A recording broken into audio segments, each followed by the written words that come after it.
জনপ্ৰিয় কণ্ঠশিল্পী নীল আকাশৰ পত্নী নেন্সি দাসে দিছে এক ভাল খবৰ। পিছে ভাল খবৰটোনো কি আপোনালোকে বাৰু গম পায়নে? এই সকলোবোৰ আপোনালোকক জনাম, গতিকে ভিডিঅ'টো শেষলৈকে চাই থাকিব বুলি আশা কৰিলোঁ। লগতে যিসকলে আমাৰ চেনেলটো পোনপ্ৰথমবাৰৰ বাবে চাইছে তেওঁলোকে চেনেলটো প্লিজ ছাবস্ক্ৰাইব কৰি ল'ব। জনপ্ৰিয় কণ্ঠশিল্পী নীল আকাশৰ পত্নী এগৰাকী মাতৃ হোৱাৰ উপৰিও তেওঁ হৈছে এগৰাকী পেছাত উকিল।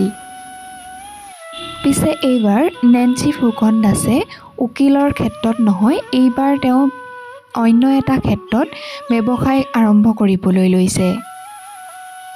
কি ক্ষেত্ৰত নেন্সি ফুকনে ব্যৱসায় কৰিবলৈ লৈছে তেওঁ মুখেৰে এবাৰ শুনোচোন আহক। প্ৰফাইল খুলিছোঁ প্ৰতিষ্ঠা বুলি।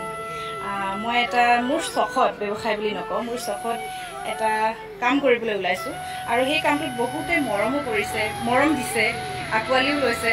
মই আৰু মোৰ ভণ্টি এগৰাকী আছে ইতিবেন দত্ত, আমি দুয়োজনীয়ে একেলগে খুলিছোঁ আৰু মানে ভাবিছোঁ কিবা এটা নতুন কৰিম।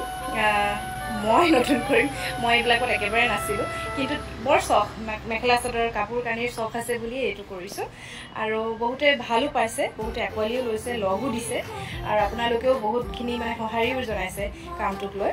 তো মই এটা আপডেট দিবলৈ এই ভিডিঅ'টো কৰিলোঁ, কাৰণ মই এইটো জনাব বিচাৰিছোঁ যে খুব সোনকালে মানে বিহুৰ আগতেই আৰু আমাৰ নতুন নতুন ধুনীয়া ধুনীয়া কালেকশ্যনছ আহি আছে আৰু খুব ভাল ভাল